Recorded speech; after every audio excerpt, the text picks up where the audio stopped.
স্বৈরাচারী ইউনূসের সরকার আর বিএনপি কেমনে জুলাইয়ের সাথে গাদ্দারির রাস্তা তৈরি করছিল শোনেন। আমি আপনাদেরকে বলে রাখি, যদি আওয়ামী লীগ কোনোদিন এই গণহত্যাকারীরা দেশে ফিরে আসতে চায় বা আসার কোনো অবস্থাও তৈরি হয়, দুইটা দায় সমানকে দুইজনকে নিতে হবে। রাজনৈতিক দল হিসেবে সবার আগে তার দায় নিতে হবে বিএনপিকে। বিএনপির এই ব্লান্ডারের কারণে এই দেশে আওয়ামী লীগের সার পরিস্থিতি তৈরি হবে। এবার আসেন, কাটারানি আমগের দেশে প্রেসিডেন্ট বানিয়েছিল কোন কিসিমের মালকে, আর বিএনপি যার প্রেমে দেওয়ানা সে কেমন মাল সেটা আমরা দেখি। বঙ্গবন্ধু আমাকে নাম ধরে ডেকেছেন, এই চুপ্পু তুই এদিক আয়। আমি রাজনীতির এমন কোন অঙ্গন নাই যা আমি ছুঁয়ে যাই নাই, আমি বঙ্গবন্ধুর ছোঁয়া পেয়েছি। সোহরাওয়ার্দীর বডিগার্ড তারে কয়বার চুপ্পু কয়া ডাকছে, সেটা তার বড় যোগ্যতা। তো এটি শেষ না, তারে কেন কাঁঠাল রানী পছন্দ করতো, কেন দয়া করতো, সেটা তার মুখ থেকে শুনেন। রাজনীতি করতেন যেই মাননীয় প্রধানমন্ত্রী, আমি ছাত্রলীগ করতাম। গত 3 মাস ধরে মাননীয় প্রধানমন্ত্রীকে সালাম করতে গেলে উনি আমার সালাম নিতেন না। শুনেছেন তার দুষ্কু কেন কাঁঠাল রানী তারে পায়ের ধুলে নিতে দেয় না। এই কিসিমের একটা মানুষের রাখার জন্য বিএনপির কি আকুলতা ব্যাকুলতা। আমি যখন কইতাম সুপ্পু ওয়াকার আর বিএনপি বরাবর হয়ে গেছে, তার প্রমাণ পাইলেন তো। এখন দেখা যাক বিএনপি কি ড্রাফট করে দেয় তার বক্তৃতার। খেয়াল রাখেন, বিএনপি গলে কর চেষ্টা করবে, বক্তৃতা ড্রাফট সুপ্পু নিজে করেছে, আমরা কিছু কই নাই। জুলাই বিপ্লব নিয়ে কি বলে সুপ্পু, জুলাই সনদ নিয়ে কি বলে, হাসিনার ফ্যাসিবাদ নিয়ে কি বলে, গুম খুন নিয়ে কি বলে, হাসিনার বিচার নিয়ে কি বলে, এগুলো খেয়াল রাখবেন, কারণ ওইটা ড্রাফট করে দেবে বিএনপি নিজে, তারেক রহমান ওটা অ্যাপ্রুভ করবে। সুপ্পু কি বলে সেটাই বিএনপির কথা। সুপ্পু এটা চোর, ঘুষখোর, অর্থ পাচারকারী, দাগী অপরাধী এবং মিথ্যাবাদী। ওই তো দুবাইয়ের রেসিডেন্ট, জানেন না? ও দুবাইয়ের রেসিডেন্ট বলে। ওই বিচারক হিসেবে প্রথম কর্মজীবনে ছিল চরম ঘুষখোর এবং দুর্নীতিগ্রস্ত এক অমানুষ, টাকার বিনিময়ে রায় বিক্রি করত। তার দ্বিতীয় কর্মক্ষেত্র হচ্ছে দুদকে যোগ দেওয়ার পরে দুর্নীতির মামলা এবং অভিযোগ ফয়সলা করত অর্থের বিনিময়ে, টাকা পয়সার বিনিময়ে। এ প্রসঙ্গে আবার পরে আসবো। আর তৃতীয় কর্মস্থল হচ্ছে এস আলমের দখলকৃত ইসলামী ব্যাংকের ভাইস চেয়ারম্যান ছিল। দেশের ব্যাংকিং সেক্টরে লুটপাটের শীর্ষ সহযোগী ছিল সে। খুনি হাসিনার ফ্যাসিস্ট দুঃশাসনের এই নরাধমের চতুর্থ অপরাধ কর্মের জায়গা হয়ে উঠছিল দেশের রাষ্ট্রপতির শাসন। এই যে মিথ্যাবাদী, এটা চরম মিথ্যাবাদী, এটা দেখাই দেবো। আজ দেখাই দিয়ে এই যে সাক্ষাৎকার দিচ্ছে না, কি কইছে দেখেন। এই যে দেশের বিভিন্ন জাতীয় গুরুত্বপূর্ণ দিবসগুলোতে রাষ্ট্রীয় ক্রোড়পত্র প্রকাশিত হয়, সেখানে রাষ্ট্রপতির ছবি ও বাণী দেওয়া বন্ধ করে দেয় অন্তর্বর্তী সরকার। ক্রোড়পত্র ঠিকই প্রকাশিত হয়, তাতে আমার বাণী দেয় না। আপনারা খোঁজ নিয়ে দেখেন গত 1.5 বছরে আমার কোনো বাণী গেছে কি না। আচ্ছা আপনারাই দেখেন, আপনারা দেখেন কত বড় মিথ্যাবাদী। গত বছর স্বাধীনতা দিবসে ওর বাণী দেখেছেন, এই যে বিজয় দিবস ক্রোড়পত্র ওর বাণী দেখেছেন। 5ই আগস্ট জুলাই অভ্যুত্থান দিবসেও তার বাণী ছাপা হয়েছে দেখেছেন। সুপ্পু 71 সালে মুজিব বাহিনীতে জয়েন দেয়, ওই তারপরে ইন্ডিয়ার দেরাদুনে ট্রেনিং করে। এই ট্রেনিং এর বন্দোবস্ত করে কে জানেন? ভারতীয় গোয়েন্দা বাহিনী র এর জেনারেল উবান, সে ছিল ট্রেনার। স্বাধীনতার পর রক্ষী বাহিনী গঠন করা হয় এবং তারা কিন্তু 30,000 যুবককে হত্যা করে সে সময় মুজিবের আমলে, সোহরাওয়ার্দীর বডিগার্ডের আমলে। এই রক্ষী বাহিনী তৈরি হয় মুজিব বাহিনীর সদস্যদের দিয়া, মানে সুপ্পুর ভাই ব্রাদারদের দিয়া। সেই রক্ষী বাহিনীকে জিয়াউর রহমান আর্মিতে আত্মীকৃত করে। সোহরাওয়ার্দীর বডিগার্ড জয় বাংলা হয়ে যাওয়ার পরে জিয়ার আমলে যতগুলা মিলিটারি কু হয়েছে সেইগুলোতে রক্ষী বাহিনী থেকে আসা লোকজন যুক্ত ছিল। জিয়া যে লাস্ট কুতে মারা যায়, সেখানেও রক্ষী বাহিনী থেকে আসা অফিসার ছিল কিলিং স্কোয়াডে, যে জিয়াকে খুন করেছে। এটা খালেদা জিয়া ঠিকই বুঝেছিলেন, তাই তিনি কইছিলেন যে সাপকে বিশ্বাস করা যায় কিন্তু আওয়ামী লীগকে বিশ্বাস করা যায় না। শুনেন, সাপকেও বিশ্বাস করা যায় কিন্তু আওয়ামী লীগকে বিশ্বাস করা যায়। আওয়ামী লীগ নিজের স্বার্থের জন্য দেশটাকে পর্যন্ত বিক্রি করে দিয়ে ক্ষমতায় থাকতে চাইবে, কাজে এই আওয়ামী লীগকে বিশ্বাস করেন না। শুনেছেন? আর এখন সেই জিয়া এবং খালেদা জিয়ার পুত্র তারেক রহমানের আওয়ামী লীগ ছাড়া চলেই না। 2001 সালে নির্বাচনে পরাজিত হওয়ার পরে আওয়ামী লীগ অভিযোগ করে যে বিএনপি আওয়ামী লীগ এবং সহযোগী সংগঠনগুলোর নেতাকর্মীদের উপরে হামলা করিচ্ছে। পরবর্তীতে আওয়ামী লীগ যখন ক্ষমতায় আসে 2008 সালে, তখন ওই অভিযোগ তদন্তের একটা কমিশন গঠন করে। সেটার প্রধান হিসেবে শাহাবুদ্দিন চুপ্পুরে নিয়োগ দিছিল কাঁঠাল রানী হাসিনা। সে বিএনপির বিরুদ্ধে তদন্ত করেছিল, তদন্ত রিপোর্ট দিছিল। হাসিনা কত ঘনিষ্ঠ, কতখানি ডিপেন্ড করতো দেখেন, তার উপরে ডিপেন্ড করিচ্ছে তারেক রহমান। দেখেছেন?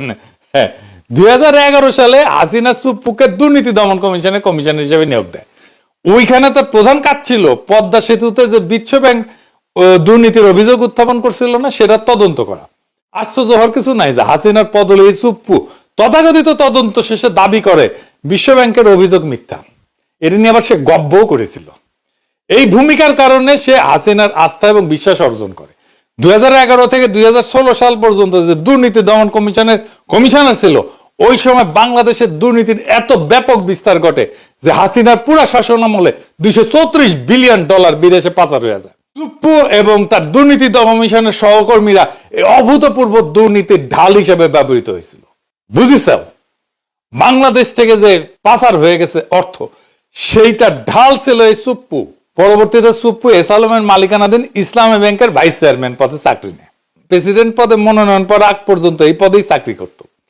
আদানি যেমন মোদির ক্যাশিয়ার, যেমন এস আলমও কাঁঠাল রানী হাসিনার ক্যাশিয়ার। জানেন তো এটা? শাহাবুদ্দিন চুপ্পুর নজরদারিতে ইসলামী ব্যাংক জয় বাংলা হয়ে যায়। এবং এস আলমের সাথে আমাদের শিলং সালাউদ্দিনের একটা গুটু আছে, জানেন তো? এই জন্য এইটাই হইতেছে আসল ব্যাপার। বুঝিসাও? তার সাথে কেন বিএনপির এত সম্পর্ক? এই যে কালের কণ্ঠে সাক্ষাৎকার নিল, ওই একই বসুন্ধরা গ্রুপের দৈনিক বাংলাদেশ প্রতিদিনে 2023 সালের 12 ডিসেম্বরের লেখা লিখেছিল উপসম্পাদক হিসেবে। এ চুপ্পু কেন 2024 সালে হাসিনা জরুরি, কেন হাসিনা ক্ষমতা টানতে হবে সেটা লিখেছে।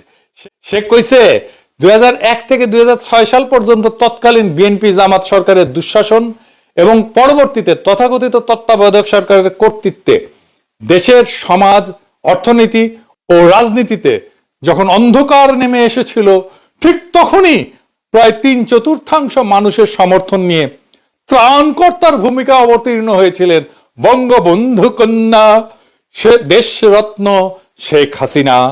21 শতকে বাংলাদেশের ঘুরে দাঁড়ানো মূলত সেইখান থেকেই শুরু। না না, এটি শেষ না, আরো আছে, আরো আছে, রান্নাঘরে আরো আছে। সে তারেক রহমান খালেদা জিয়ার নিয়ে কি বলেছিল? খালেদা জিয়া তারেক রহমানকে নিয়ে কইছিল, সভা সমাবেশে আওয়ামী লীগ বিএনপি হাক ডাক যাই হোক, নির্বাচন নিয়ে নিকট অতীতের সবচেয়ে সুন্দর মন্তব্যটি করেছেন আওয়ামী লীগ সভানেত্রী প্রধানমন্ত্রী শেখ হাসিনা। তার ভাষায়, দেশের মানুষ বিএনপির সময় কি পেয়েছে আর আওয়ামী লীগের সময় কি পেয়েছে সেটার তুলনা করতে হবে। জনগণ কাকে ভোট দেবে, আওয়ামী লীগের বাইরে আর কে আছে? কারা, কেন, কি কারণে, কোন সুখের স্বপ্নে, কোন আশায় বিএনপিকে ভোট দেবে? ভোটের হিসাব নিকাশ যদি বাদও দেওয়া হয় এবং বিএনপি দ্বাদশ জাতীয় সংসদ নির্বাচনে অংশও নেয়, তাহলে তাদের দলের প্রতিনিধিত্ব করবেন কে? একদিকে একজন এতিমের টাকা আত্মসাৎ করে দুর্নীতির দায় সাজাপ্রাপ্ত, মানে খালেদা জিয়ার কথা কইছে। অন্যজন 21শে আগস্ট গ্রেনেড হামলা, 10 ট্রাক অস্ত্র মামলা সাজাপ্রাপ্ত আসামি হয়ে দেশান্তরে। সম্প্রতি তার বিরুদ্ধে গ্রেপ্তারি পরোয়ানা জারি হয়েছে। দেখিস কি প্রেম! তারেক রহমান তো প্রেমের দেওয়ানা চুপ্পুর, কিন্তু চুপ্পুর কেমন প্রেম সেটা দেখিস।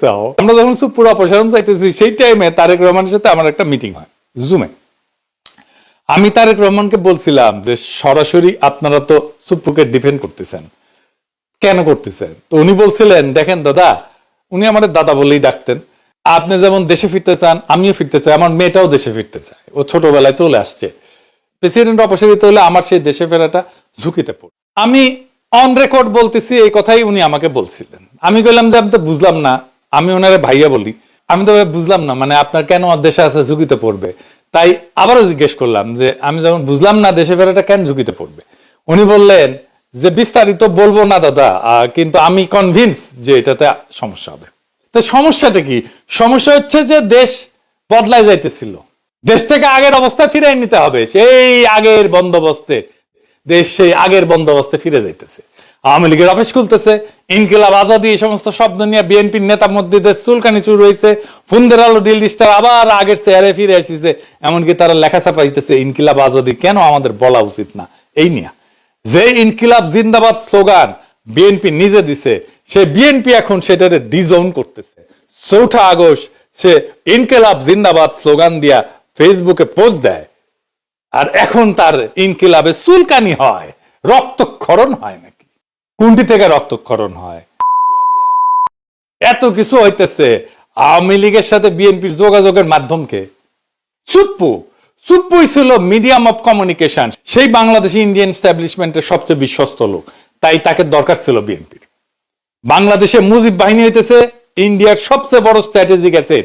চুপ্পু মুজিব বাহিনীর সদস্য হিসেবে ইন্ডিয়ার সবচেয়ে বড় স্ট্র্যাটেজিক অ্যাসেট, এবং তার মাধ্যমে এই সমস্ত ঘুটু হয়েছে। তাই সেই পুরনো বন্দোবস্ত, পুরনো লুটপাটের জামানা আবার ফিরে আসতেছে। ওটা ফিরে আনাটাই ছিল আসলে বাংলার লুথার কিং এর প্ল্যান। এই কথাটা খুব স্পষ্টভাবে হাদি বলছিল। আর দ্বিতীয়ত এই সুশীল এনজিওবাদী সরকার, যে না পুলিশ সংস্কার করে, সে না পুলিশ নিয়োগ দেয়, না গ্রেপ্তার করে, না সে রুল করে, না সে কুইট করে, সে কিচ্ছু করে না, সে শুধু ফেসবুকে পোস্ট দেয়। এবার বুঝেছেন তো কেন হাদিরে মরতে হয়, কেন হাদিরে শহীদ হইতে হয়? বুঝেছেন? বিপ্লব এভাবে ব্যাহত হইয়া যায়। এখন প্রশ্ন করতে পারেন, আমরা কি এতদিন মিসাইল লড়াই করলাম?